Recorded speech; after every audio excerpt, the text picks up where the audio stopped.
सभी भाई बहनों को शालोम। सच्चे विश्वासी और झूठे विश्वासी संदेश में आप सभी का स्वागत है। झूठे यहूदियों का न्याय, प्रकाशित वाक्य 3 अध्याय 9 आयत। देख, मैं शैतान के उन सभा वालों को तेरे वश में कर दूंगा जो यहूदी बन बैठे हैं पर हैं नहीं, वरन झूठ बोलते हैं। देख, मैं ऐसा करूंगा कि वे आकर तेरे चरणों में दंडवत करेंगे और यह जान लेंगे कि मैंने तुझसे प्रेम रखा है। अब हम तुरंत ये समझ जाते हैं कि झूठे यहूदियों व झूठे विश्वासियों की समस्या दूसरे ही युग में अस्तित्व में आ गई थी। यह जो स्वयं को झूठ बोल कर यहूदी बता रहे थे, पहले युग के पहले उंडेले जाने के पश्चात प्रकट हो गए थे और अब वे फिर प्रकट हो रहे हैं सुधार कार्य के बाद दूसरे ही काल में। यह मुश्किल से ही कोई इत्तेफाक हो सकती है। निश्चय ही यह कोई इत्तेफाक नहीं है। यह शैतान का एक सिद्धांत है। यह सिद्धांत है संगठित होना और मूल होने का दावा करना और इस प्रकार खास अधिकारों और स्वतंत्रताओं का हकदार बन जाना। मैं आपको दिखाता हूँ। पीछे वहाँ स्मुरना काल में इन लोगों ने झूठ बोला और कहा कि वे असल में यहूदी हैं या विश्वासी हैं, जबकि वे पक्की तौर से नहीं थे। वे तो शैतान की सभा थे। वे तो शैतान के संगठित भीड़ थे, क्योंकि यह इस युग में ही हुआ था जब हमने देखा था ऐसे व्यक्तियों को सेवकाई में शुरू होते हुए जो अपने सेवादार भाइयों के ऊपर अनुचित रीति से नेतृत्व जमा रहे थे। जिलों में पुरनियों के ऊपर बिशपों का स्थापित किया जाना। अगली चीज़ जो हमने देखी थी वह यह थी कि तीसरे काल में निश्चित रूप से एक जगह थी जो शैतान का सिंहासन कहलाती थी। उस काल ने हमें कलीसिया व सरकार की शादी दी थी। सरकारी शक्ति के पीछे होते हुए कलीसिया व्यवहारिक रूप से अजय हो गई थी, परंतु खुदा ने उस शिकंजे को तोड़ डाला। सरकारी ताकत के होते हुए भी और सुधार कार्य बड़ी रोशनी को लेकर आया, परंतु क्या हुआ? लूथरन संस्थागत हो गए और सरकार के साथ मिल गए और फिर से हमने देखा कि इस छठे काल में शैतान की महासभा प्रकट हो गई। अब यह तो जाहिर सी बात है कि यह महासभा वाला समूह यह तो कहेगा नहीं कि वह शैतान का है। नहीं श्रीमान, वे तो कहते हैं कि वे खुदा के हैं, परंतु वे झूठ बोलते हैं, क्योंकि वही सच्चा यहूदी है जो कि वे होने का दावा भरते हैं, जो अंदर से यहूदी है आत्मा में। तो तब यदि वे झूठे यहूदी हैं तो इसका मतलब है कि वे वह हैं जो यहूदा 19 कहता है, जिनमें आत्मा नहीं है। खुदा के बच्चे आत्मा से पैदा होते हैं। इनके पास आत्मा नहीं है और इसलिए वे खुदा के बच्चे नहीं हैं। इससे कोई मतलब नहीं, चाहे वे कितना भी जोरदारी से विरोध करें और चाहे जिस हद तक वे यह साबित करने को चले जाएं कि वे हैं। वे मर चुके हैं। वे संस्थागत तंत्र के बच्चे हैं और सच्चे फल गायब हैं। वे अपने ही धर्म सिद्धांतों, धर्म मतों और शिक्षाओं पर निर्मित हैं और सत्य उनमें नहीं पाया जाता है, क्योंकि उन्होंने खुदा के वचन के ऊपर अपनी सम्मतियों को रखा है। आइए मैं आपको दिखाता हूँ कि मैं तब से क्या सिखाने की चेष्टा करता आया हूँ उन दो दाखलताओं के विषय में जो दो भिन्न आत्माओं से आती हैं। इस बार यीशु और यहूदा का उदाहरण लीजिए। यीशु खुदा का पुत्र था, यहूदा विनाश का पुत्र था। यीशु में खुदा प्रवेश कर गया, यहूदा में शैतान समा गया था। यीशु के पास संपूर्ण पवित्र आत्मा की सेवकाई थी, क्योंकि खुदा ने किस रीति से यीशु नासरी को पवित्र आत्मा और सामर्थ्य से अभिषेक किया। वह भलाई करता और सबको जो शैतान के सताए हुए थे अच्छा करता फिरा, क्योंकि खुदा उसके साथ था। प्रेरितों के काम 10 अध्याय 38 आयत। यह कहता है, क्योंकि वह यहूदा हम में गिना गया और इस सेवकाई में सहभागी हुआ। प्रेरित 1 अध्याय 17 आयत, मत्ती 10 अध्याय 1 आयत। फिर उसने अपने 12 चेलों को पास बुलाकर उन्हें अशुद्ध आत्माओं पर अधिकार दिया कि उन्हें निकालें और सब प्रकार की बीमारियों और सब प्रकार की दुर्बलताओं को दूर करें। वह आत्मा जो यहूदा में थी वह यीशु की सेवकाई की ही चलती रही। फिर वे दोनों ही क्रूस तक पहुंच गए। यीशु को क्रूस पर लटका दिया गया था। उसने खुशी खुशी अपना जीवन पापियों के लिए दे दिया और फिर अपना आत्मा खुदा के सुपुर्द कर दिया। उसका आत्मा खुदा के पास चला गया था और फिर पिन्तेकुस्त पर कलीसिया पर उंडेल दिया गया था। परंतु यहूदा ने तो स्वयं को ही फांसी पर लटका लिया था और उसकी आत्मा वापस शैतान के पास चली गई। लेकिन पिन्तेकुस्त के बाद वही आत्मा जो यहूदा में थी वापस झूठी दाखलता में आ गई, जो ठीक सच्ची दाखलता के साथ साथ बढ़ती है। परंतु ध्यान दें, यहूदा की आत्मा कभी पिन्तेकुस्त तक नहीं पहुंची। वह कभी भी ऊपर नहीं उठ सकी कि पवित्र आत्मा को ग्रहण कर सके। वह नहीं कर सकी। लेकिन वह यहूदा की आत्मा गई किस चीज़ के लिए? वह सोने की थैली के लिए ही गई। उसे पैसे से कैसा प्यार था? वह अभी भी पैसे से प्यार करती है। यदि उसे यीशु के नाम में आगे बढ़कर सामर्थ्य चीज़ें और बड़ी बड़ी सभाएं भी करनी पड़ जाएं, वह फिर भी धन और इमारतें ही और बनाती है और शिक्षा और सभी कुछ एक भौतिक विचारधारा के साथ। बस आप उस आत्मा को देखें जो उन पर है और बेवकूफ़ ना बने।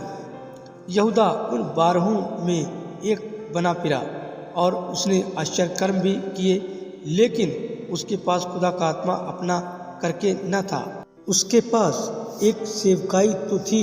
वह कभी पिन्तेकुस्त तक नहीं पहुंच सका था क्योंकि वह एक सच्चा बीज नहीं था। वह खुदा का सच्चा बच्चा नहीं था। जी नहीं श्रीमान। और यह ठीक उसी रीति से अब शैतान की महासभा में है। मूर्ख ना बने। आप बेवकूफ़ नहीं बनेंगे यदि आप चुने हुए में होंगे। यीशु ने कहा था कि आप बेवकूफ़ नहीं बनेंगे। हाँ, यह लोग कहते हैं कि वे मसीही हैं पर वे हैं नहीं। मैं ऐसा करूँगा कि वे आकर तेरे चरणों में दंडवत करेंगे और यह जान लेंगे कि मैंने तुझसे प्रेम रखा है। पहला कुरिन्थियों 6 अध्याय 2 आयत। क्या तुम नहीं जानते कि पवित्र लोग जगत का न्याय करेंगे? सिर्फ सिंहासन पर 12 प्रेरित ही बैठकर इसराइल के 12 गोत्रों का न्याय नहीं करेंगे, बल्कि संत जन भी संसार का न्याय करेंगे। यह तब होगा 12 जब यह खुदा के होने का दावा करते हैं और यह दावा करते हैं कि उनसे प्यार करता है। यह पाएंगे सटीकता से कि असल में कौन खुदा का बच्चा है और पुत्र किससे प्यार करता है। जी हाँ, वह दिन आता है जब वह प्रकट कर दिया जाएगा। यह जो एक माप में संसार पर अभी शासन कर रहे हैं और जो अंतिम युग में पशु की एक मूरत बनाएंगे जिसके द्वारा वे असलियत में संसार पर शासन करेंगे, वे एक दिन नीचे कर दिए जाएंगे। जब यीशु अपने संतों के साथ आएगा धार्मिकता में संसार का न्याय करने के लिए, ठीक यही है जो हमने देखा था मत्ती 25 अध्याय में, जब वे सभी जो पहले पुनरुत्थान से चूक गए हैं वे न्यायाधीश व उसकी दुल्हन के सामने खड़े होंगे। प्रशंसा और वायदा। प्रकाशित वाक्य 3 अध्याय 10वीं आयत। क्योंकि तूने मेरे धीरज के वचन को थामे रखा है, इसलिए मैं भी तुझे परीक्षा के उस समय बचा रखूँगा जो पृथ्वी पर रहने वालों के परखने के लिए सारे संसार पर आने वाला है। उसके धीरज के वचन से उसका क्या तात्पर्य है? इब्रानियों 6 अध्याय 13 व 15 आयत। और खुदा ने इब्राहिम को प्रतिज्ञा देते समय जबकि शपथ खाने के लिए किसी को अपने से बड़ा ना पाया, तो अपनी ही शपथ खाकर कहा, मैं सचमुच तुझे बहुत आशीष दूंगा और तेरी संतान को बढ़ाता जाऊंगा। और इस रीति से उसने धीरज धरकर प्रतिज्ञा की हुई बात प्राप्त की। आप देखिए, आत्मा यहाँ खुदा के वचन के बारे में बोल रहा है जो हमें दिया गया है। उस वचन की पूर्ति का इंतजार करने के लिए धीरज की ज़रूरत है, जैसा कि इब्राहिम के मामले में भी था। वह ऐसा टिका रहा था जैसे कि उसको देख रहा हो जो अदृश्य है। वह धीरजवंत रहा और तब फिर अंततः वचन पूरा हुआ। यह है तरीका जिससे खुदा अपने लोगों को धीरज धरना सिखाता है। क्यों? यदि वह अपने वचन को उसी समय भौतिक प्रकटीकरणों के रूप में पूरा कर दे जिस पल आपने प्रार्थना की, तो आप कभी भी धीरज रखना नहीं सीखोगे, बल्कि जिंदगी के साथ और अधिक उतावले हो जाओगे। आइए मैं इस सत्य को और पूर्णता के साथ सामने रख कर दिखाता हूँ। इब्रानियों 11 अध्याय 17 आयत। विश्वास ही से अब्राहम ने परखे जाने के समय में इसहाक को बलिदान चढ़ाया, और जिसने प्रतिज्ञाओं खुदा के वचन को ग्रहण किया था, अपने इकलौते बेटे को बलिदान चढ़ा दिया। यहाँ है यह अब्राहम की परीक्षा की गई, उसके द्वारा वायदे का वचन प्राप्त करने के पश्चात। ज़्यादातर यह सोचते हैं हमने खुदा के बढ़िया वायदों के लिए जैसे ही यीशु नाम में प्रार्थना कर ली, तब फिर कोई परीक्षा नहीं आ सकती। परंतु यहाँ यह कहता है कि अब्राहम परखा गया वायदा मिल जाने के बाद। यह बिल्कुल सही बात है। भजन लिखने वाले के अनुसार, जिसने यूसुफ की ओर इशारा करके बोला, 105 अध्याय 19 आयत में, जब तक कि उसका वचन ही नहीं आ गया, तब तक यहोवा का वचन उसे कसौटी पर कसता रहा। खुदा हमें बहुतायत से बढ़कर और अनमोल वायदे देता है। उसने उन्हें पूरा करने का वायदा दिया है, वह करेगा। लेकिन हमारे प्रार्थना करने के समय से लेकर उत्तर पा लेने के समय तक जरूरी है कि हम अपने प्राणों में धीरज ग्रहण करना सीखें, क्योंकि केवल धीरजवंत बने रहने से ही हम में जीवन बना रहता है। काश खुदा हमारी मदद करे कि हम यह पाठ सीख सकें। जैसा कि हम जानते हैं कि छठे युग के लोगों ने धीरजवंत होना सीखा था। हम इन महान मसीहों के जीवन के इतिहास को पढ़ते हैं, क्या ही अंतर हमें दिखाई पड़ता है उनकी और अपनी जिंदगियों के बीच, क्योंकि वे कितने धीरजवंत व शांत थे, और आज हम वह सभी कुछ हैं, अर्थात उतावले और हड़बड़ी के द्वारा जीत लिए गए। वह उनसे यह कहता जाता है कि क्योंकि तूने मेरे वचन को लिया है और उसे जिया है और इस प्रकार धीरजवंत बने, मैं तुझे परीक्षा के उस समय बचा रखूँगा जो पृथ्वी पर रहने वालों के परखने के लिए सारे संसार पर आने वाला है।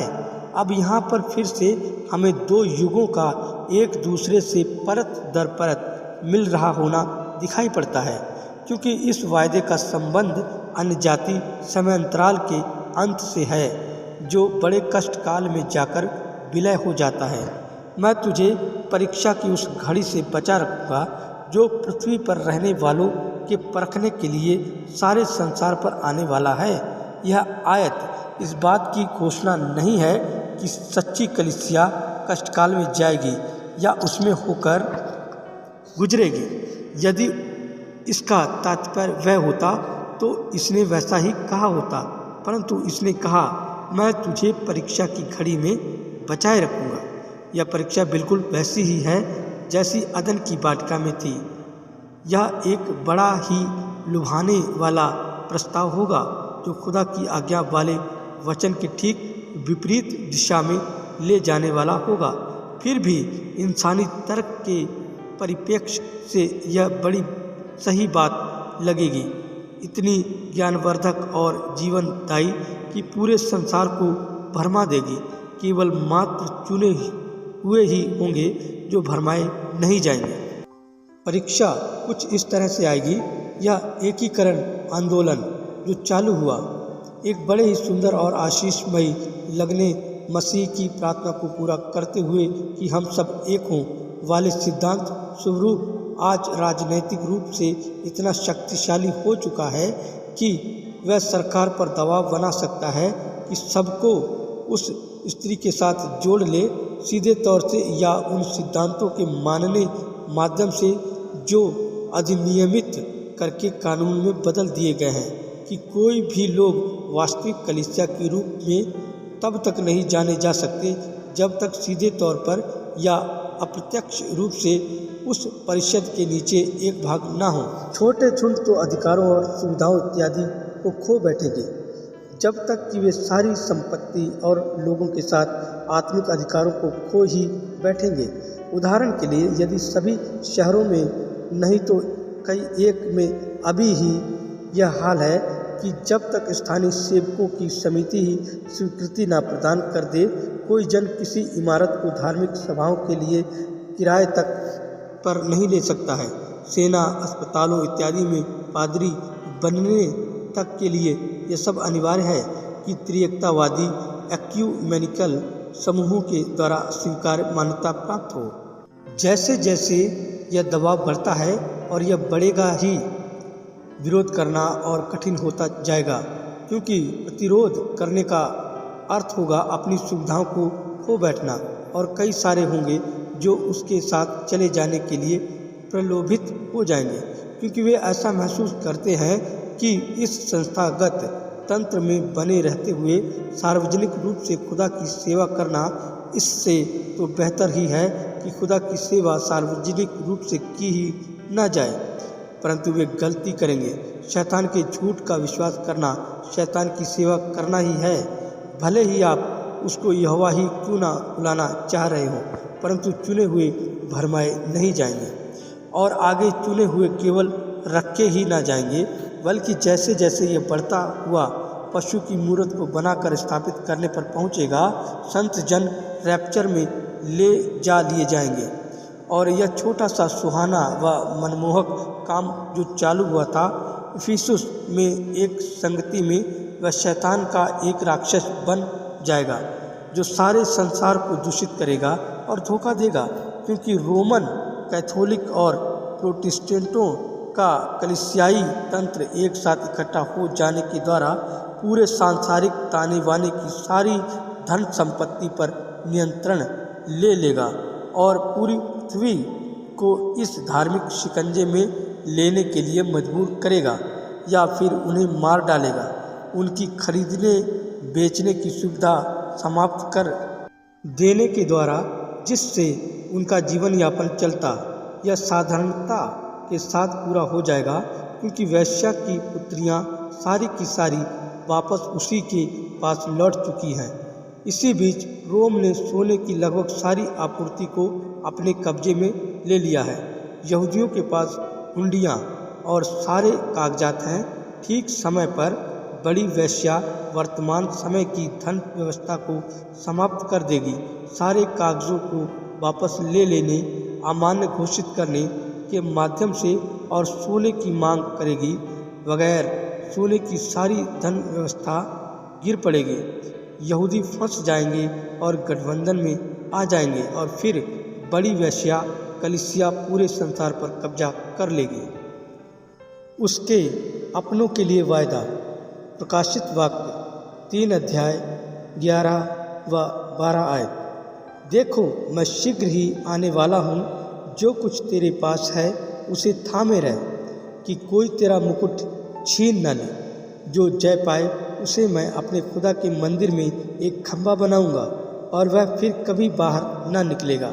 और मैं अपने खुदा का नाम और अपने खुदा के नगर अर्थात नए यरूशलेम का नाम, जो मेरे खुदा के पास से स्वर्ग पर से उतरने वाला है, और अपना नया नाम उस पर लिखूंगा। हमें इस विचार पर टिप्पणी करने की कोई ज़रूरत नहीं है कि वह शीघ्र ही आ रहा है। हम जानते हैं कि वह आ रहा है, क्योंकि हम अंतिम दिनों के अंत पर हैं, क्या नहीं? परंतु वह आगे यह कहता है, जो कुछ तेरे पास है उसे थामे रह, कि कोई तेरा मुकुट छीन ना ले।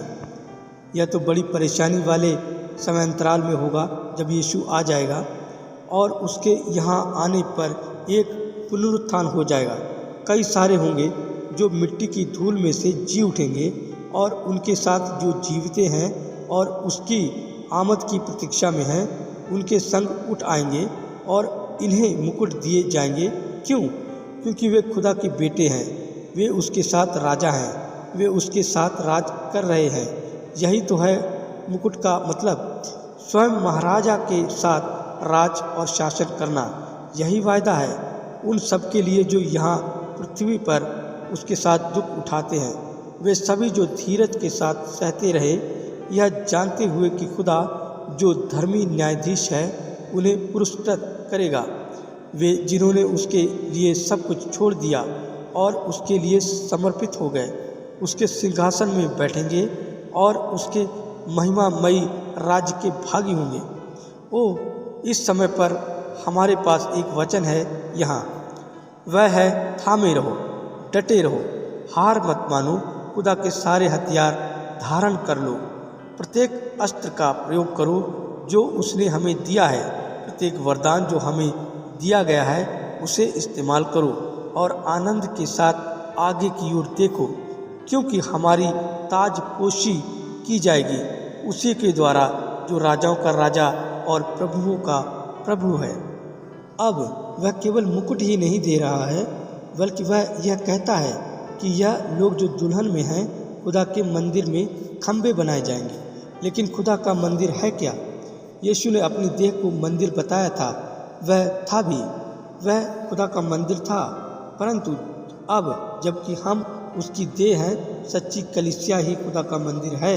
उस पवित्र आत्मा के हम में होने के द्वारा अब वह एक जय पाने वाले को उस मंदिर में एक खंबा बनाएगा। लेकिन अब खंबा क्या होता है?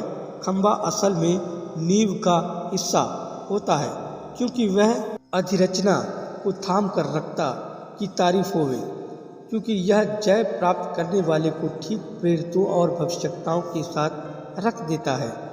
क्योंकि इफिसियों 2 अध्याय 19 व 22 आयत में यूँ लिखा है, इसलिए तुम अब विदेशी और मुसाफिर नहीं रहे, पवित्र लोगों के संगी स्वदेशी और खुदा के घराने के हो गए, और प्रेरितों और भविष्यवक्ताओं की नींव पर जिसके कोने का पत्थर मसीह यीशु परंतु आप ही है बनाए गए हो, जिसमें सारी रचना एक साथ मिलकर प्रभु में एक पवित्र मंदिर बनती जाती है, जिसमें तुम भी आत्मा के द्वारा खुदा निवास स्थान होने के लिए एक साथ बनाए जाते हो। जी हाँ, यह 22वीं आयत कहती है कि हम एक साथ मिलकर उनके संग बनाए गए हैं। हर चीज़ द्वार यीशु से होकर ही गुजरी है और उस देह या मंदिर का हिस्सा है। जब खुदा किसी मनुष्य को मंदिर में एक खंबे के रूप में रखता है और उसे उस नींव वाले झुंड का हिस्सा बनाता है, तो वह क्या कर रहा है? वह उसे वचन का और स्वयं का प्रकाशन प्रदान कर रहा है, क्योंकि ठीक यही तो था जो प्रेरितों और नबियों के पास था। मत्ती 16 अध्याय 17 आयत वहाँ है, वह उस वचन में वहाँ खड़ा हुआ है, वह कोई उसे वहाँ से बाहर नहीं निकाल सकता। इस शब्द पर मनन करें, जय पाए। यूहन्ना यह सवाल पूछता है, जय पाने वाला कौन है? और उत्तर तुरंत वापस आता है, वह जो यह विश्वास करता है कि यीशु ही मसीह है। वह यह नहीं कहता है कि जय पाने वाला वह है जो किसी एक यीशु में और किसी एक मसीह में विश्वास करता है, बल्कि यह विश्वास करता है कि यीशु ही मसीह है। एक व्यक्ति दो नहीं, वही है वह जिसका बपतिस्मा प्रभु यीशु मसीह के नाम में हुआ है। खुदा यहाँ पर दुल्हन की बात कर रहा है। क्या आप उसकी एक और तस्वीर देखना चाहते हैं? यह पाई जाती है प्रकाशित वाक्य 7 अध्याय 4 व 17 आयत में। और जिन पर मोहर दी गई, मैंने उनकी गिनती सुनी कि इसराइल की संतानों के सब गोत्रों में से 1,44,000 पर मोहर दी गई।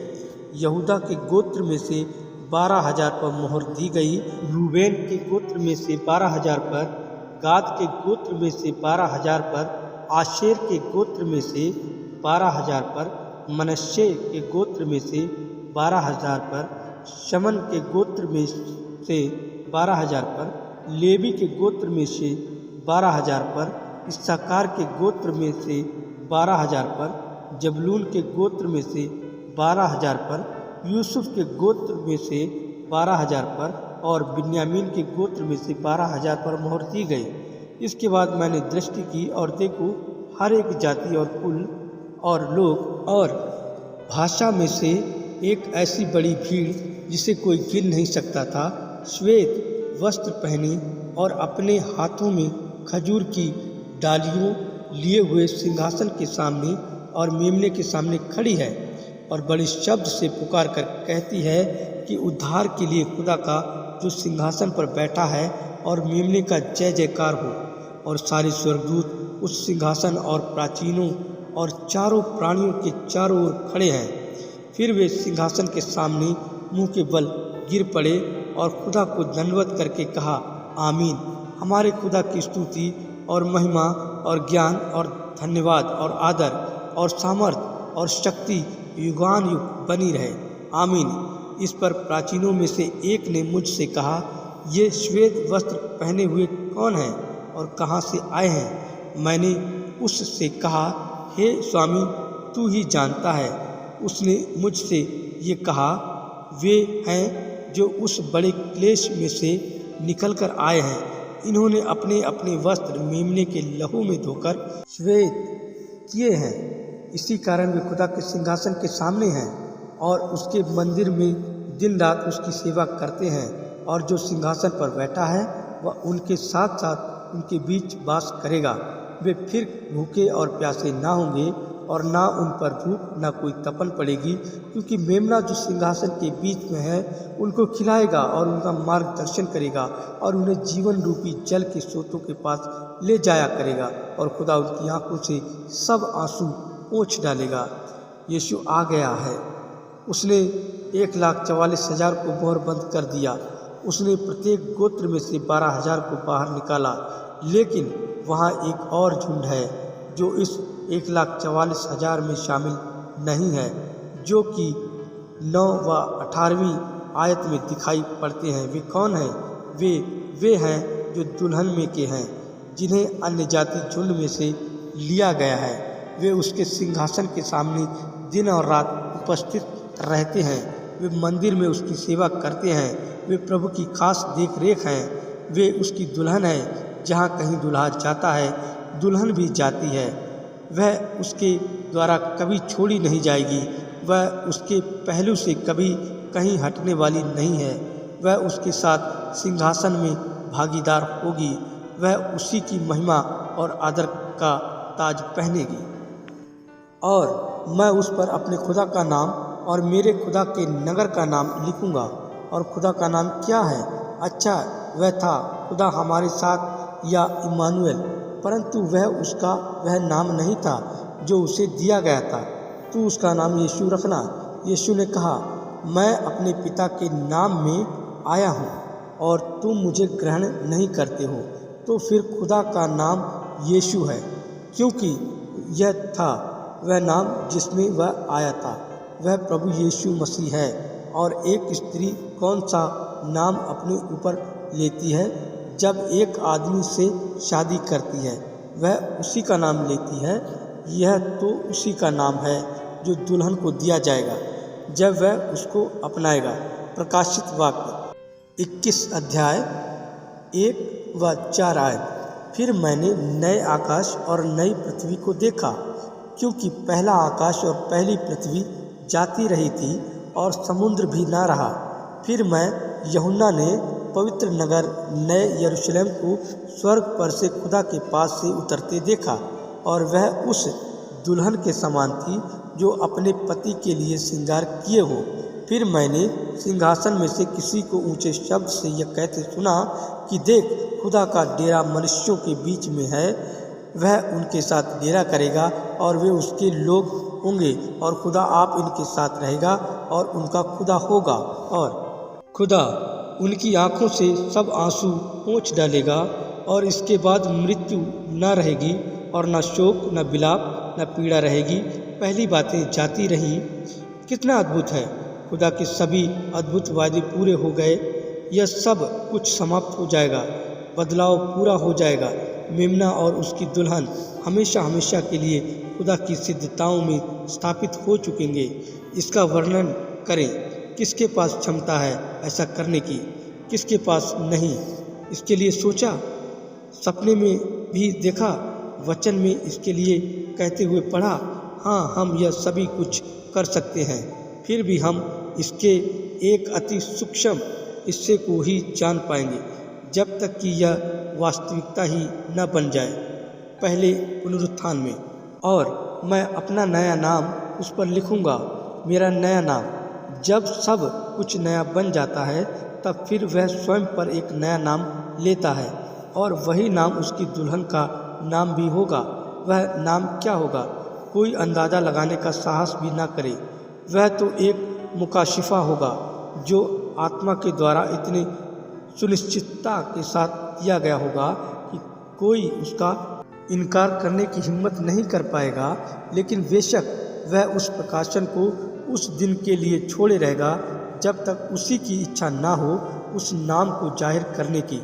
फिलहाल यही जानना पर्याप्त है कि वह उससे भी कहीं अद्भुत होगा जितना हम कभी कल्पना भी कर सकें। युग के लिए अंतिम चेतावनी। प्रकाशित वाक्य 3 अध्याय 13 आयत। जिसके कान हो वह सुन ले कि आत्मा कलीसियाओं से क्या कहता है। प्रत्येक काल इसी चेतावनी के साथ समाप्त होता है। यह लगातार एक प्रार्थना है कि कलीसियाएं प्रभु की आवाज़ को सुने। इस युग में यह मांग पहले वाले युगों से अधिक जोर देती हुई है, क्योंकि इस युग में प्रभु की आमद वाकई में बहुत पास आ गई है। शायद यह सवाल उठे, यदि इसके बाद एक और युग है तो फिर यह अविलंबता क्यों है? उत्तर यहीं पर पाया जाता है। अंतिम काल एक बड़ा छोटा काल होगा। समापन का काम तेजी से, और केवल ऐसी ही बात नहीं है, परंतु व्यक्ति को हमेशा यह याद रखना चाहिए कि खुदा की नज़रों में समय बहुत तेजी से निकलता जा रहा है।